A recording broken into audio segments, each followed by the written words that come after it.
So, Emma, what's our topic for today? Our topic for the day is elimination communication. Yeah, so it's like our journey through how we've done potty training, which is maybe a bit different. Yeah. This episode is called Potty Training for Babies.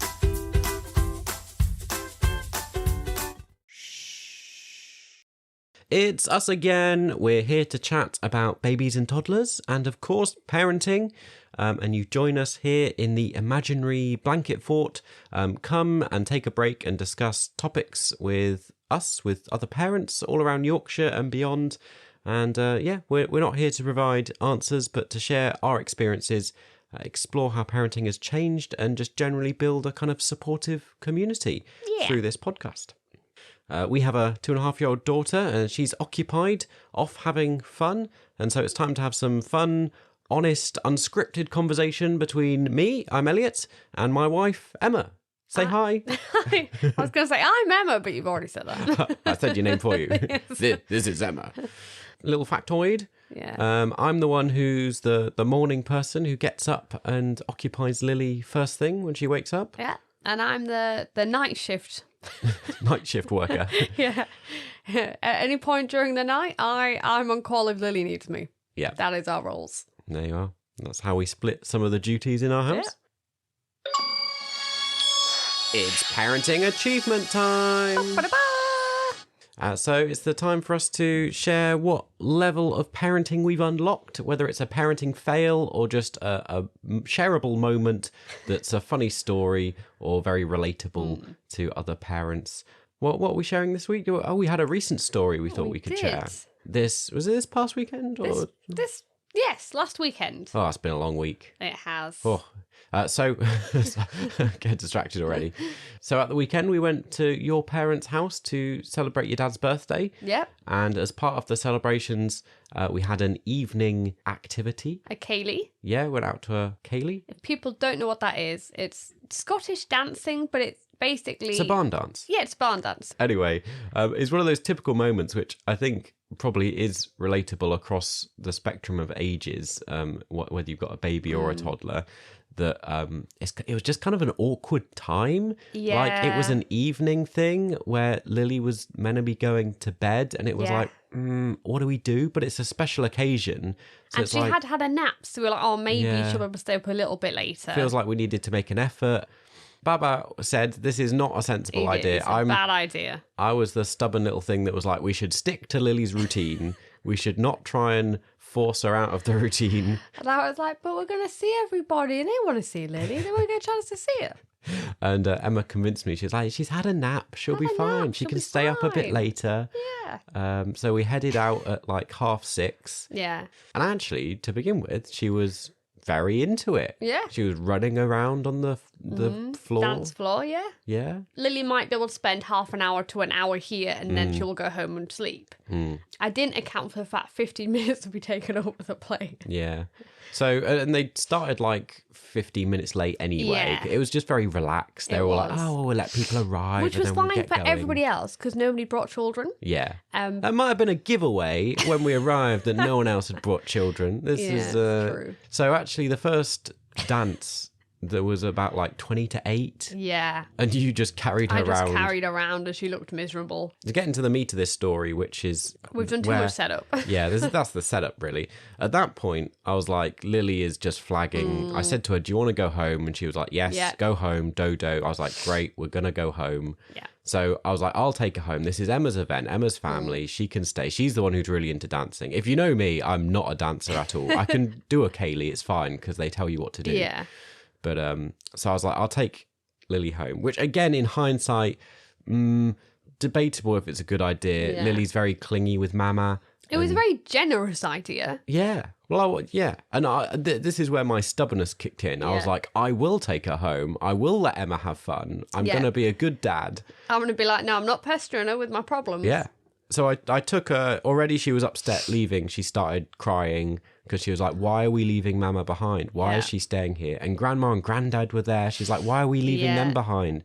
To get home to Granddad's house where we were staying, I needed to take her in the car. Yeah. It's only like 2 miles at most up the road. Yeah, it's not far. But we brought the car, and so I tried to put her in the car. I mean, she was screaming at this point anyway, because we'd left and she was like, why have we left Mama? So I was trying to put her in a car seat, but she was kicking off. You know, she's doing that thing, you know, where she like arches her back and like pulls her arms out and was like half on the floor and kicking. And so I was like having to like kneel on her to get one arm through a strap. Yeah. And then as soon as I got one arm through a strap and I let go to get the other arm Yeah. through, she'd get the other arm out.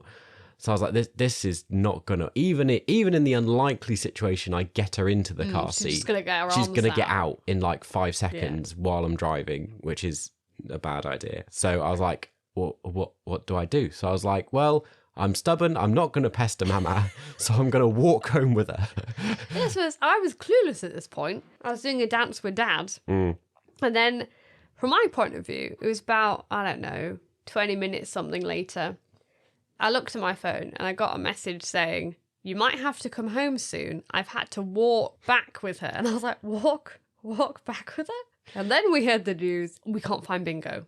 Yeah, so it was a bad walk home. I had her screaming. She was happy to begin with because she was like, great, I'm out of the car. But then maybe we're going to get Mama. Yeah, as soon as she noticed we'd gone past the church hall, she was like, what are we doing? Where are we going? So she was crying again. And I was walking home. I was getting really hot and sweaty trying to carry her because she's so heavy. You know, she's a 2.5-year-old. She's approaching 3. She's not like a little baby anymore. No. She's quite heavy. And it was, you know, like almost 2 miles home. So I was, oh dear. And I was thinking, what am I doing? And also on the way home, I was wearing shoes that were like my going out shoes. They weren't practical shoes. No. So I was getting like a blister on my toe as I was walking. I was like, this is terrible. What am I doing? Why am I doing this? And halfway home, I realised that Lily was going, Bingo, Bingo. And I was like, oh no. I was looking through the colours like, we haven't got Bingo. We haven't got your toy with us. I was like, what do I do? I'm halfway home. I can't go back. I've no idea whether it's in the car, whether it's still in the church hall, whether we've dropped it walking home. I was like, this has gone so wrong. It's gone terrible. Bad. So yeah, I made it home and messaged Emma and I was like, I don't think she's going to go to sleep. Yeah. She's just in such a state. You need to come back. Yeah. I saw Bingo was on the table at the church hall still, so I grabbed Bingo. I'd left it behind. And I've never seen a child look more excited when I came through the door with Bingo and me. She's like, oh, my 2 favourite things are here. Mama and Bingo. And within 5 minutes of Mama being there, Lily fast asleep. Yeah. There we go. After all that. Big parenting fail. Yeah. And we went back and we had a lovely time dancing. It was really nice, actually. The best thing, though, was that Baba was proved completely right the following day. Right. That the next day, Lily was just completely out of it. Yeah. Just, awful. And I predicted this beforehand. I said, if we ruin her routine like this, we're going to pay for it the next day. And I was like, she's had a nap. We won't be there long. It's going to be fine. In fact, we weren't there long. Still ruined a She went to bed the next late. Day. She got up at the same time the following day and then was in a terrible mood. She was. I think this whole thing is for him to say, he told me so. You can see why I'm telling the story now. I'm going to get this in the podcast. Baba was right. A long-winded story, but it's kind of funny looking back. It wasn't very funny at the time. But do you have a similar tale, parenting fail, or is this relatable to you in any way? How do you cope with special occasions where you've got to try and take your kid out of your routine? Yeah. Does it backfire?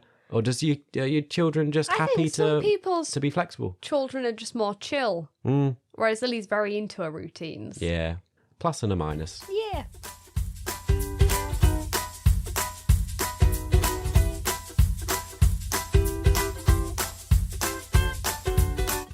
Right, go empty that potty and let's jump into talking about potty training from our perspective. Our journey through it. We really were hesitant about having this as a topic on the podcast. For a long time, we've avoided it and we said we won't talk about it because we're not talking about this to show off in any particular way. I think it's important to highlight this at the beginning. It's more that we've done this in a very different way. We've had a very different journey to how most people, I think, is fair to say, experience and undertake potty training. And so we thought it'd be quite interesting to share that as a completely different experience people might be interested in. Yeah. Do you want to tell us about some some facts and history, Emma, like in terms of we've called this episode potty training, but what we're talking about is elimination communication. I don't know if I looked up the history of anything. Oh, okay. My notes are all just about us. Okay. Well, do you want to explain what we mean by that? What is elimination communication? So, elimination communication is normally done from when children are first born. And I say a lot of other cultures. I don't actually know the cultures. I know other cultures just do it naturally because they don't have nappies and things. And it's basically where you learn your child's cues to take them to the toilet. So when they need a rather than doing potty training at the typical toddler age of maybe 2, 3, 4, 2, 3, I don't know what age you we don't know this now because we haven't done it. Instead, you kind of do it straight from birth. Yeah. You do potty training. It's very different though, and it to a certain extent, I think people would say it's not potty training. Yes. It's a different method. We're going to talk through our journey through that. From the get-go, Lily didn't like doing poos in nappies at all. And I'm not like, oh, she was so good. I mean, like, she just would not. She would eventually, but she normally would wait at any point till she was naked. And then we used to call it a poo ceremony. So we'd have to lay her out on the changing mat and then she'd do a poo. This is the reason we got into doing this particularly. We often tell people, it wasn't particularly our, we didn't initiate it. Lily didn't want to do a poo in a nappy. And so it forced us down this path. So I was talking to one of my American friends. A lot of Americans seem to move to Harrogate. I make friends with them and then they move away. I'm not saying it's my fault, but I'm saying I have a lot of American friends who seem to come over here. I was saying to her, oh, it's so odd. We have this whole going on whenever she wants to poo, we have to lay her out naked. And I was even saying it's so annoying. Every time I change her nappy, that's when she wants to do a wee. My friend was like, oh, have you not thought about doing elimination communication? And I was just like, I've never heard of that. What is it? And she was saying some of her friends had started doing it over in the States and it was like taking off as a thing over there.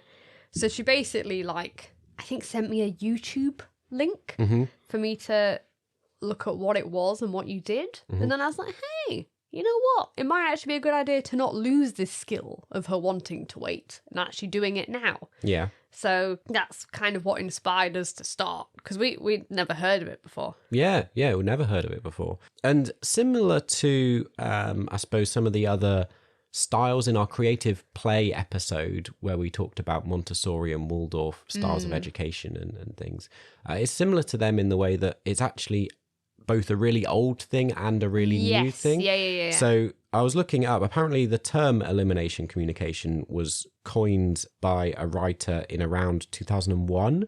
Right. So fairly recently. Fairly recent. But it's based on her observations of mothers in India and other cultures that, go back historically. Yeah. It's kind of what they've naturally done. Well, I think for even years. In the West, I think children did used to be potty trained a lot younger, and it was like all marketing by nappy brands that they were like, oh, you should wait, it's better for the child. Like, once again, I think it was a big marketing thing, because I'm sure my mum... This is a frustration. And it's a shame we didn't mention this in the consumerism I didn't episode. think of this at the time. Yeah, but I'm sure my mum was saying how, like, Gran used to say when she was little, everybody was potty trained very young. Yeah. And it wasn't till like a lot of branding came in to be like, oh, it's better for them to wait and, don't put that pressure. And fair enough, don't put that pressure on them. But it was kind of almost, they did it in the wrong way because it was marketing. There's no pressure, every parent, you should do what works for you. And I think your child. But being aware that you don't have to wait till they're 3 or whatever, or 2, or that is a big push by nappy companies to sell more nappies. Yeah. You can start a lot younger. So we, as an overview, we started around 6 months. Which once again isn't typical. We didn't do the proper thing of doing it from birth because we didn't know about it. We hadn't discovered it. And I'll be honest, I don't know, even God willing, when we have another one, if I will do it from birth. I know that's the ideal, but I think because I'll have had a C-section again, it would just be very difficult to do that extra. Yeah. So we started at 6 months, and Lily, like we've said, because she didn't want to do a poo in a nappy, she really took to it. Quick, so within a few months, we had made huge progress. Yeah. it's difficult to remember exactly, but by around 10 months, she was completely potty trained. Yeah. And by a year, she was completely out of nappies. Yeah. And wearing pants. She wore pants through the night. She'd never wet herself. This was going to be one of my point of struggles. Yeah. Finding pants for 1-year-olds, very, very difficult. Yeah. Which I didn't even consider, but because it's not expected over here that your child will be out of nappies, we need really small pants. I think this is a common experience. I've spoken to a little friend of ours who runs a podcast over in Cardiff for Parents and Little Mum, Mamalog podcast. I've been chatting with her on Instagram, and you've listened to her episodes on elimination communication. And one of the things she had it in similar with our experience was trying to find small pants. Yeah. And she actually had the same thing as us, actually. The ones she could find were like little frilly girls' pants. Oh, which I remember was a thing that we had when we started. It was, yeah. Which is bizarre. It is. Bizarre. Similar with a potty. Most potties are too big. Everything is designed for doing potty training with a toddler, not with a baby. I just kept looking at Amazon till I saw reviews that they were like, this is a really small potty. And I was like, great. Anyway, as we do, we're kind of jumping around a little bit, but I thought it'd be helpful to give an overview. Yes. And again, we're not trying to show off that she was potty trained by a year. That's not the purpose at all. It's just, showcasing our journey, which is maybe pretty different from what other people do. So shall we jump back to the beginning and kind of go through it stage by stage? Is 6 months the starting point then? We've said we didn't know about it beforehand. No. You've explained how you kind of were introduced to it by one of your friends as maybe this is something we should explore. And then we kind of just went for it. Like, okay, well, let's get a potty. And I think almost on the dot of her turning 6 months, we began just carrying a potty around with us. We did, yeah. And I remember, so we started out doing every time we changed her nappy, we'd just put her on the potty. Yeah. Which worked pretty well because it was normally every time we changed her nappy is when she wanted to do a wee or a poo anyway. So that was quite successful, actually. I mean, we did learn when she wanted to go. So she normally wanted to go after she'd eaten. And obviously when she first woke up from a nap, she went. Yeah. You learn their habits and routines and the little tiny cues that indicate that they might need the toilet. And also we started doing a thing that was like mimicking. So that's when we learned what face she did when she wanted to do a poo. Yeah. When we put her on the potty, we'd do the poo face at her to be like, do you want to do a poo? Yeah. And or we'd make a wee sound. I'll make a wee noise. And that meant she would like either wee or poo, depending what she needed to do, but looking at us like, oh, yes, they're doing that poo face that I do. So I'm going to go to a poo. Like, it was really weird. A mix of working out her cues to know when she needed the toilet and therefore putting her on a potty at the right time so that she would go there rather than in her nappy. Alongside that, we also did the kind of encouraging her to go when she was on the potty through mimicking. And also to get her, like, almost familiar with it. Yeah, why am I sat on this thing? What's it for? Like a lot of the time I wanted it to just be positive that she'd sat on the potty. Yeah. And it was fine. At that stage they're still like wearing nappies. Yeah. So you don't worry too much if they're still going in the nappy. You just when you change them you put them on the potty and then I don't know, you'll have to tell me about this because I don't know how much of what we did is what you're meant to do and how much of it's just we muddled through it kind of worked. A lot of it we merged. So, because elimination communication, normally it's you're just picking up on their cues and then following their cues. Whereas I think we did do some of that, but we also did kind of encourage her. Like to like the potty and things, which I don't know if that's really a step you do of just being like, you can sit in the potty and enjoy it. We just treated it like we would treat anything we want to get her to do, like manners or getting dressed or anything else. It was a bit of positive reinforcement and treats for doing it right and getting her used to she it. She never had a treat for going on the potty. She was just kind of like... No, you give her praise and things. We did. And I know this is Mamalog said we shouldn't really give them praise because it's meant to be like they control their body.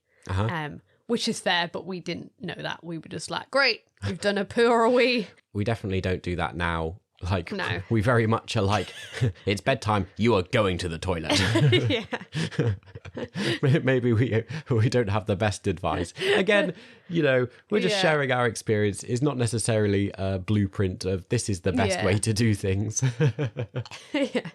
Oh, also another thing we did is I often would put the potty by the toilet. So when I was sat on the toilet, she could sit on the potty, and then you kind of felt like you were going together. So it was like, oh, this is what Mama does, and this is what I do. Like following what. See, that's an interesting one. I don't know if that's part of the proper method or not. No, I don't think it is really. Where we very quickly were like, I think because Lily was very aware of her surroundings and what was going on, you could see her looking around and going, why am I sat in the middle of the living room doing a poo? Yeah. That I know this is not normal. She quickly caught on that was odd. Like, Mama and Baba go to this bathroom. Go to the bathroom. And go there. So why am I doing it somewhere else? So we quickly were like, I think, again, it's kind of a Montessori approach to doing this, where we were like, we're going to mimic how adults do this.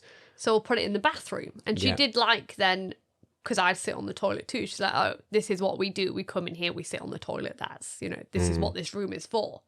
At this kind of time, maybe around 7 to 8 months, where we were making good progress on this, there were a lot of challenges it throws up, not in the potty training itself, but just the surrounding kind of, our lives surrounding it, in terms of, it made it quite challenging with how do we approach, leaving her with someone? Because suddenly there was this whole other element that you had to explain to someone. Requiring to look after her.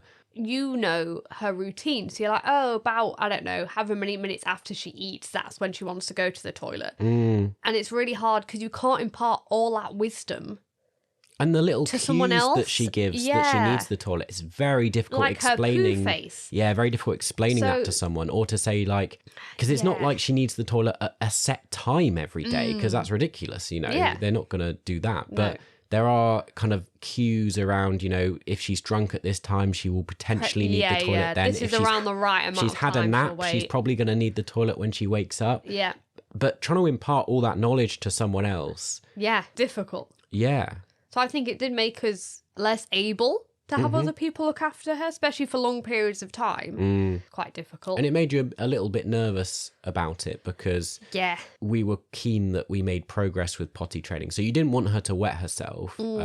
At that early stage, she was still in nappies, so it's not terrible. It didn't really matter. But also the expectation that, it's one thing expecting, for example, the grandparents to change her nappy. Oh, yeah. And we know, I don't think we really actually left her with anyone. Well, we were still a bit COVID-y, weren't we? Yeah, so we didn't have a lot of this, but just the possibility of leaving her with someone, it's one thing to expect them to change a nappy, but another to go, you, as well as that, you're going to need to put her on the potty at this time while you change the nappy. Well, I remember at one point Dad did babysit, and he was so apologetic because she'd weed herself at some point. And I remember going, it's fine. Like, I don't expect her or you to be in sync yet. Like, these things will happen now and again, and that's fine that they happen. Like, I didn't want him to feel bad that he was like, oh, I didn't pick up on the cues and I didn't do it. I wanted to be like, that's natural. Like, you're not going to pick, like, we're not going to pick up on it every time.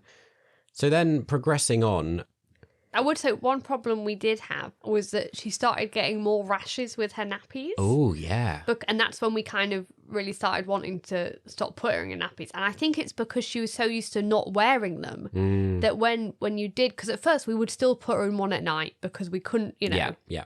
And that's when I was kind of really going to push, like, they're just irritating her now. She doesn't need them most of the time. We really need to kick the habit of putting her in nappies. So once again, we transitioned onto pants away from nappies, and it was pretty early. Like we said, we struggled to find pants that were small enough. But again, it wasn't that we'd nailed parenting. We've got all the answers. We know what we're doing. Yeah, within a few months we were out of It's not to celebrate that success, but like you were saying, Lily forced us into it because she was getting rashes, and it was like, well, we're gonna have to stop having the nappies on. Yeah. When we made the shift out of nappies, it actually really helped her potty training. It did. Because she was aware that she was no longer in a nappy where she could wet herself. Whereas when she was wearing a nappy, she would, be like, well, it's not too bad if I don't make it. Whereas now she had more incentive. More incentive. And she became incredibly so Yeah. really good at holding herself if she needed a wee. Because she'd like try and give us a cue. Yeah, she'd get your attention like, hey, hiya. Yeah. Need a wee. Like she couldn't talk at this stage, but she would indicate in various ways. You know, she's approaching like kind of 9 months or so. And so she could kind of like point at the potty. she could indicate more so than she could before that she needed the toilet. But she would just hold it then and wait. And you'd be rushing, going like, oh, quick, get her on the potty. Quick, pull her pants down. Yeah. But the other thing that this change forced us into, which the potty training had forced us into it. I was always keen from a young age. I thought I'd be a parent where I'd go, I want her to remain in like cute baby clothes for as long as possible. You had a big thing about I used to get annoyed that people would dress up babies to look like toddlers before their age. I was like, just enjoy them being young. Very big on this. Yeah. But it turned out we had to transition away from like baby grows and onesies very quickly, because as soon as we started potty training, we needed trousers that we could pull up and down. Quick away, So we needed 2 pieces, clothes that came as sets that weren't. And that was still a little bit of a challenge because there wasn't many in her age range. Yeah. And if they were in her age range, they assumed you were wearing a nappy. So they had like extra room. For a long time, we had this problem where trousers had just been too big on her waist or have like this really baggy bit at the bum. Yeah. Because they assume you're wearing a nappy underneath. And we're like, well Lily's not wearing a nappy. Because we had like Blade and Rose leggings. And I loved that brand. Yeah. But they were always made for nappies. Yeah. So I loved them. Great leggings. But she could barely fit them most of the time. They just fall down. Because they just fell down. So then we needed things that you could almost have a belt on. Yeah. Or that you could had like a waist that you could like, pull a thing so that that's it. So that it would fit her. I'd forgotten all these challenges. Yeah, there's a lot of things. Again, because I don't think... we're not painting it as, it's fabulous. Like, you do have extra challenges because you've done things early. And because it's not the norm. Yeah. Because it's not what's encouraged. Not many people know about it. I mean, it'd be fascinating to know if you've heard of it, if you'd ever consider it, if, I don't know. I wonder in, like, if other countries, maybe there is more. Maybe. For children that age, just because they know. Or maybe there are... Maybe we just weren't as aware. Maybe there are places to get appropriate clothing and pants and potties and all sorts for people that are doing it of this method that we just weren't aware of. Yeah, it's a good point. So maybe if you're big into elimination communication, you can direct us to where you got things from. Where you got things from, because that'd be great. Yeah, because even though we were semi-doing it, we didn't really follow any blogs or people's advice. We kind of just muddled our way through. We just muddled through, like a lot of parenting really. We just muddle through.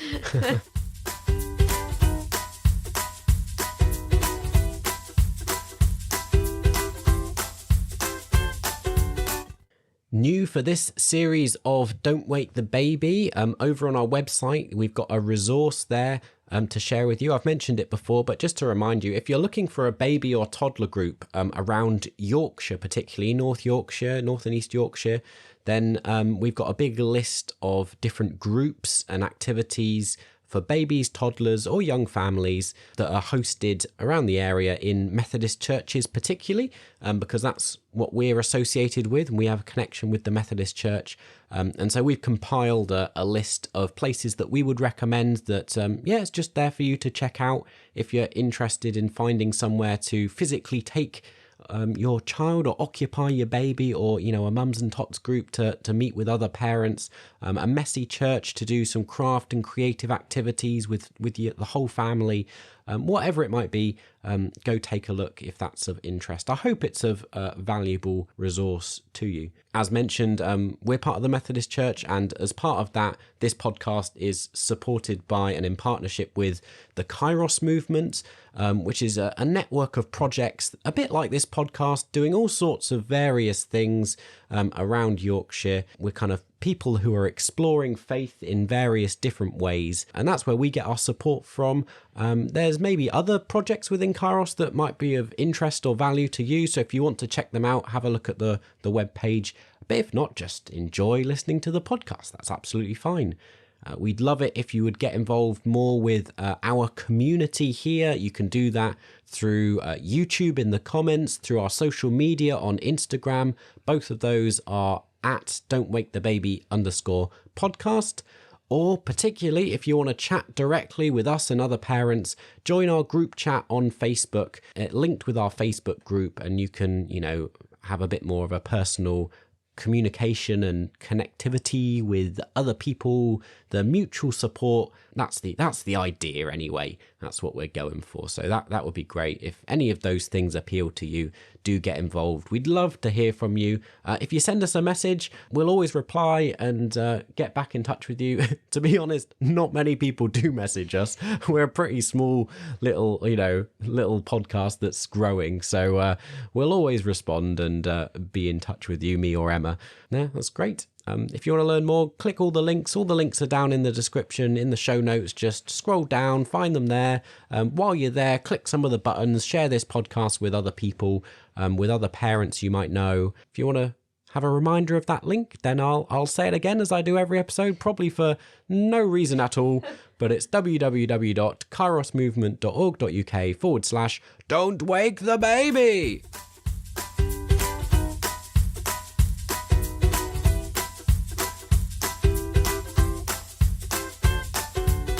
So let's jump back into it and talk about moving on a few months to where we kind of got to the stage where she was fully potty trained, but there was a particular event that kind of really catalyst. Yeah, that's a great word there for what finally made us kind of get out of nappies, I suppose. Yeah.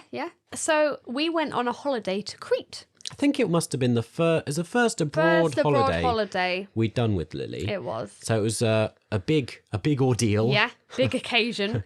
And we made the decision not to bring the potty because we had so much to bring. When you have a little one, you've got so many things to bring. And we knew from going out to restaurants and stuff, we could put her on the toilet and she would go on the toilet when we held her on. So we did make a transition, which, again, I don't know if this is the proper way or if something we just muddled through. Yeah. And this holiday, in conjunction with this, really kicked it off. But it did. We did start, actually, putting her on a toilet. Yeah. Much like you do with a toddler, where they have the kind of little booster seat. Yeah. So it's the right size. Except, Lily was very little, so she couldn't hold herself on a toilet. Yeah. She could hold herself up on a potty, but you needed to be there on a toilet. Yeah. But she would cope as well with that as she would with a potty. Yes. In most of the time. She would. I just made sure to take her to the toilet before the flight. And we purposely didn't choose somewhere that was too far away. And on the flight, I took her to the toilet with me. I remember at the time, the people were like, oh, there's no baby changing in there. And I was like, yeah, I know. We don't need it. I don't need that. That's not the bit I need. And then when we got abroad, we only took her to the toilet. And she did really well. And it was a challenge for us because it meant you had to be really on it because you didn't have always a toilet very nearby. No. So you had to be very aware of when she's going to need to go. Yeah. She's going to tell us and then you'd have to go, and often it'd be like a few minute walk to find the toilet. And she was very adamant at this point she would not go to the toilet outside. Yeah, you couldn't just put her anywhere. You couldn't just pull her pants down and be like, go in this bush. She wouldn't do that because we tried that at one point and we were like, nope. And I think that was good because I think that at that age would confuse her. It would, that you could go to the toilet anywhere. Yeah. It just when you were desperate. So we were on the beach at one point and she needed to go potty. So you had to run back to the hotel. Luckily, the hotel wasn't far because it was a beachside hotel. But you still had to go across a road, up the stairs, up a lift or something, and then to the toilet. But she was very particular about toilets. Yes. In the, little portaloos and things. Yeah, well, this was was when she was a bit older, but we went to a festival and she refused to go to the toilet the entire time we were at the festival. And if she did, she'd be crying as she went because she didn't like it. And they were horrible. They were horrible portaloos. Really horrible. So the poor little thing, I think you had to walk up to that fancy house nearby. Yeah, but she'd left it to the last minute and she was desperate and she was I could feel her getting clenching. Wet in my hand. I was carrying her like a baby. Yeah. I could feel, she was a little older here. Yeah. She was a year and 3 or 4 months. Yeah, but I could feel her. She was clenching to try and hold it in, but she was struggling to hold on. I was like, why didn't you tell me a bit sooner? Because we've got to walk 5 minutes up to these nice fancy toilets. toilets. Yeah. But we made it. We and did. But yeah, I remember was like running. She was so funny because I remember I kept saying to her toilet and she'd go, no. Like looking at me like, She's this isn't really a toilet. good at holding it when Very she's like good. doesn't want to go. Yeah. So actually, sorry, we're jumping about We are again. jumping with the We'll get back timeline. to the holiday in a second or two. But for a few months, I had a lot of scenarios where Lily would need to go. She'd shown she needed to go, but she was stubborn, a bit like me. Yeah. And she was like, I don't want to go. I'm going to just hold it. And I was like, And we did go a can't- phrase where she wanted me to put her on the toilet. Yeah. So Yeah. she'd be with you and go like, no, I want Mama to come And like, down the stairs. Mama's not here. Like, you're Yeah. going to have to go. Yeah. And she'd be, so there were quite a few occasions where I would wrestle her onto a toilet, physically pin her down. Which people are not going to lie, so No, I'll have they're to put not. this out the podcast. I'm keeping it in. Oh, I'm sorry. It's like with the car seat thing, and she'd be like throwing herself everywhere, Yeah. and I'd be like, I'm holding you on the toilet. And it would feel mean. But then as soon as she was like stuck Calm, there, yeah. then she'd do a huge wee. And I'd be like, see, you needed to go. Yeah. I'd be like, you made all that fuss. Yeah. And I know like your parents and my parents were sometimes around and were like, oh, he's a bit fighting mean, with her. He's yeah. being very mean about this. I'm not sure about Yeah. this. And then they found like she'd been to the toilet. And then like once we got to the point where she was properly toilet trained, they looked back and were like, actually, Yeah. we did quite a good job. Just, maybe don't judge me for wrestling the child onto the toilet. I think he was more annoyed as well because he knew had I been there, she'd have just gone Yeah. because she wanted me. She still has a bit of this thing. Yeah, we both have a stubborn streak in us, and sometimes Baba and Lily come to blows. Baba and Lily both very stubborn. Yeah, and we fight over silly things. They do. Or even now, she can go to the potty or toilet by herself. She has no problem. But she often wants me to walk and stand beside her, which I'm happy to do. But it's a very similar thing where she's like, well, I want Mama to be with me as I go. It's almost like I'm going to go, but I want Mama to go too. I want her to be there. Yeah. Anyway, shall we get back to the holiday story? Back to the holiday story. So the holiday is what really kicked off our transition into being fully potty trained. Yeah. Because she had no other option. She didn't want to go anywhere. And so No. we had to always take her to a toilet. She got very good at telling us, though, she needs to go. And this was one of our first words we would teach her. Yeah. Was toilet. Yeah. And I didn't teach her potty because I remember thinking when she goes to nursery, I'm not sure if they'll have a potty or a toilet. So we'll teach her toilet so that's the one thing she can say to let people know. Yeah. So we did focus on that word a lot. Yeah. Yeah. Which was quite intentional. So again, it was a very strange situation where we got to her turning 1. Yeah. She was fully potty trained, but would go to the toilet on a toilet. Like Yeah. she wouldn't. We put the potty away for a long did. time. We didn't use it. We didn't We've have only it brought out. it out back recently just for convenience. Yeah. But for a long time, she wouldn't go on it because she was like, I'm a big girl. I don't want to go on the potty. Yeah. I want to go on the toilet.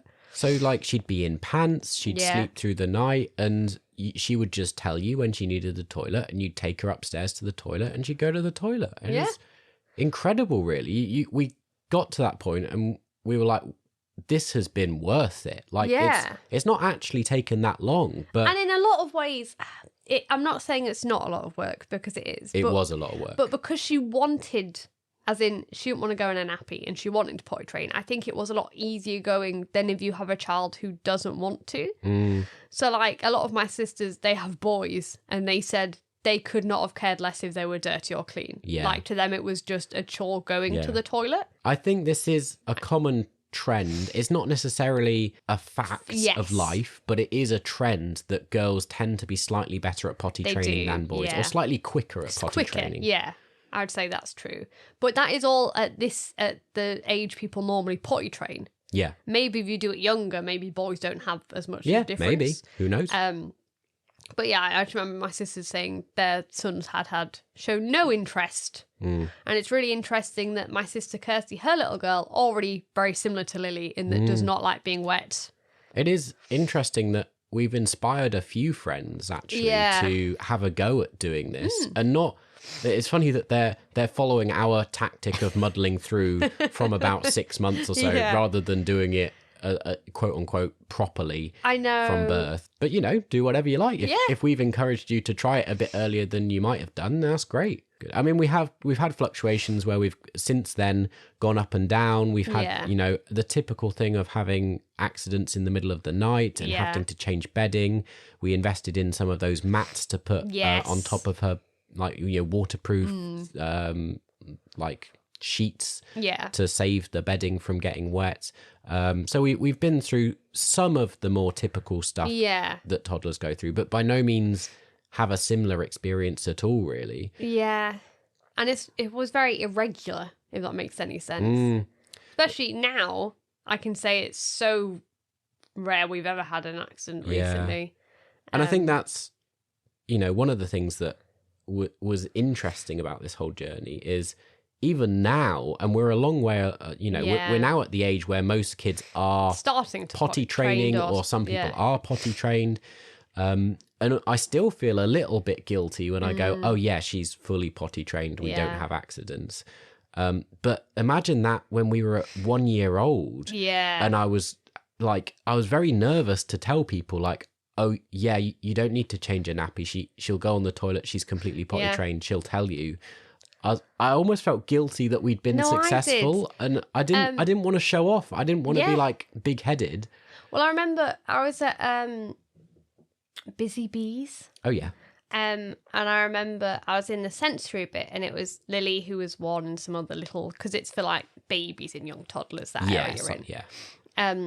I remember some other mums were sitting near me, the children were playing together, and then midway through, one of them said, "Oh, does your child not wear a nappy?" Oh, because they'd noticed. Because it can be quite obvious that she's not wearing a nappy, and they were surprised. Froze. Because in my head, I was like, what do I say? What do I say? Because I don't want to go, not in a mean way, I didn't want to go, oh, yeah, she's potty trained. Because that sounds like, oh, yes, she's potty trained. So in my head, I was trying to think, what can I say that isn't a lie, but doesn't make it sound like I'm like, oh, yeah, she's potty trained. So in the end, I was like, oh, she just really never liked doing a poo in a nappy. So we ended up just, trying to train her early. And the thing was, then they were really interested, which was great. But once again, you try and say it without going, oh, yes. And they were interested, but I do remember they gave you a very odd look when you were first describing it. They just looked not surprised in a good way. They looked baffled in a kind of, what do you mean you started that young? That's not a thing. So it was a thing then. I'd be kind of like, oh, God, I hope no one notices she's not wearing I think now a nappy. We would be a lot braver. And we would be like, yeah, this is elimination communication. This is what we're doing. Yeah. It is a thing. Like, I feel a lot more confident in the knowledge that there's other people that do it. Yeah, true. That, I feel less worried about offending people. I'm a bit more, My thing isn't about offending people. I just think it's really hard as parents. You constantly feel like people are doing better than you. And I felt like I didn't want to be another thing that was like, you should be doing this. There's a lot of judgy parents. You can't do everything. And I didn't want to be a judgy parent or come across like that. With us, a lot of people are like, oh, have you done baby sign language? And I'd always go, oh, no, we haven't. Which, once again, I can see would be really useful when you're elimination communication or potty training. Yeah. But at the time, I was like, we're doing so much with her. I just, I can't do that as well. Yeah. And Lily does know some baby sign language anyway, because they taught her at nursery. And it meant then we had to learn what some of it was. But it's stuff like that, in that there shouldn't be a pressure. As in, I almost felt like when I told people to be like, there is no pressure for you to do this if you don't want to do it. Which is hard to say when you don't know someone. To go, don't do this if you don't want to, just what we've done. It is funny though.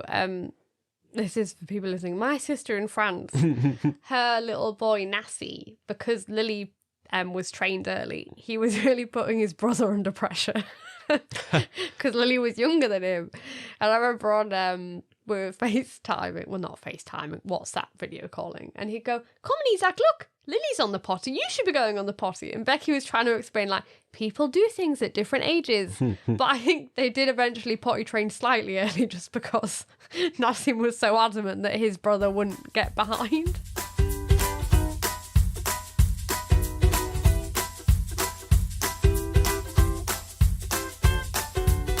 I was going to talk about nursery and nanny, but I just wanted to say both of them were really cool with it. Yeah. So, like, with we were the surprised. Nanny, we just explained it's around, 40 minutes or whatever from when she last drank, she'll probably need to go. She's been really good though, She because has been. she's really in tune with Lily, and so Yeah. very quickly picked up Lily's cues, and she comes every week, so she's Yeah. But I'm became saying very familiar. She had no experience of that, so No. she did really well. And I was getting worried, quick. like, when we first employed Yeah. her, that introducing her to her and being like, yeah, we are potty training. This is something Yeah. we're going to kind of expect you to try and do with her. I think so. Why I liked when we first hired her was she was very young and kind of open-minded. Yeah. Because I was very worried when we were looking at nannies, not in a mean way, because I'm sure some older people are open-minded, but I was worried we'd get an older nanny who was like, well, I know how to raise a child. I've raised all these children. This is what we do. And I was worried there'd be somebody who'd almost try and put their opinion on us, whereas she's been really good and just kind of gone with what we like. And, she's been very, easy to just go, okay, yeah, sure, that's what we're doing. We'll do that. And I want to say nursery really good too. We explained... They were surprised, but we explained you just put her on the toilet. And I was really worried the first week, 2 times she was there, that she'd have a lot of accidents. And actually, she rarely had an accident ever. But I was very worried because, when they're in a new place and they don't know the people, I was worried Lily wouldn't be secure enough to tell them. Yeah. Which is why I'd focused so much on you're learning the word toilet so you can tell them you need to go. Which it was good because she did have that vocabulary then. She couldn't speak a lot, but she could say mama, baba, toilet. Yeah. The normal vocab. The normal first words that you learn. Because I was really I don't want you to feel uncomfortable and then be embarrassed, I want to say a big point is also we never were really mean or told Lily off if she had an accident. Oh, no. Because I'm very much of the mind they can't help it. No. It's a natural thing. And, And I think maybe because she was so young. Yeah.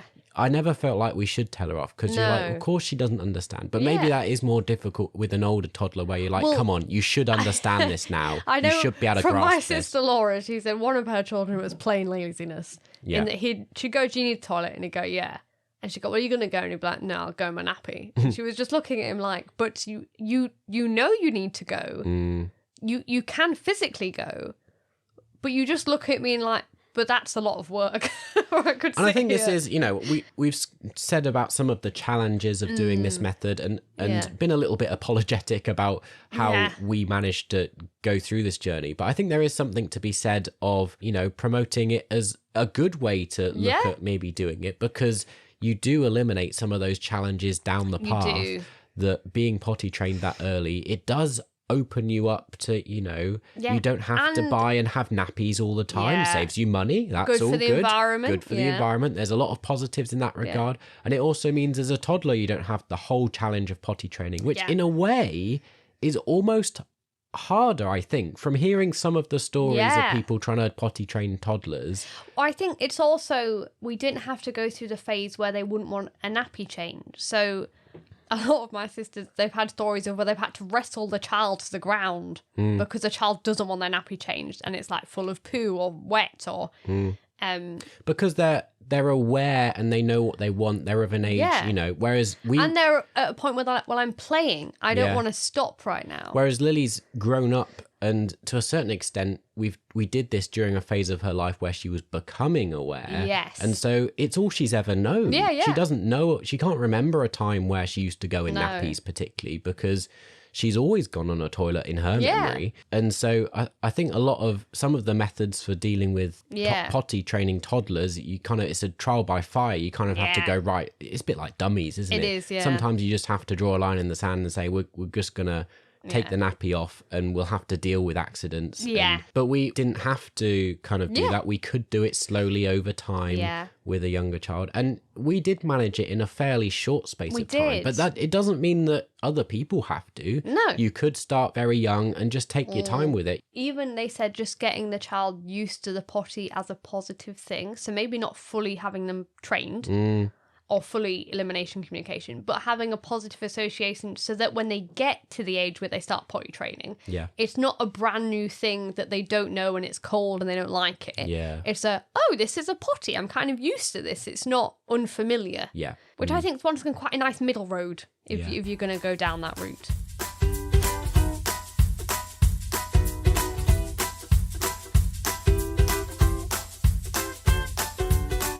my mum thought I was mean at first.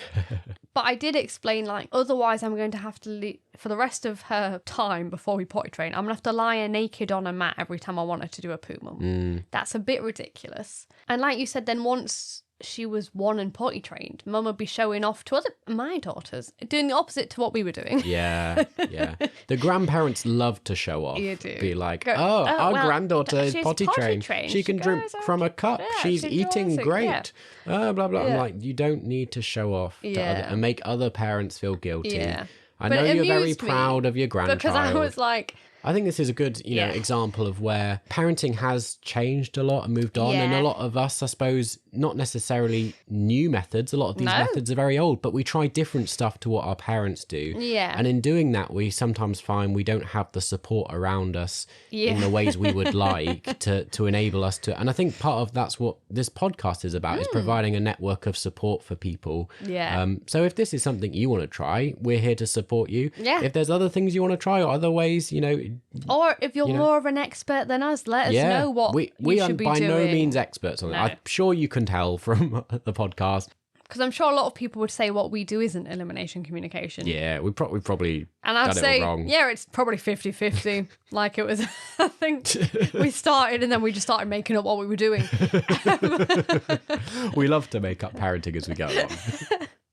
So, we've come to near the end of the podcast. Our rambly chat is being wound up as we speak. It is. I think I've been badly organised. I don't know that I have a particular parenting story or comment or thing from a listener. Boo. We should have asked for potty training stories. That would have been good. Hindsight. We're just bad at running a podcast. We're not bad. We're just very busy people. Just this parenting business gets in the way of everything. Oh, what can you do? So one kind of, is not particularly a story, but kind of a comment that Mamalog sent in to us about it. Mentioned a lot this. Yeah. Well, like I said, she's one of the few people we've encountered who've followed a similar path, and so it's been really interesting engaging with her on Instagram.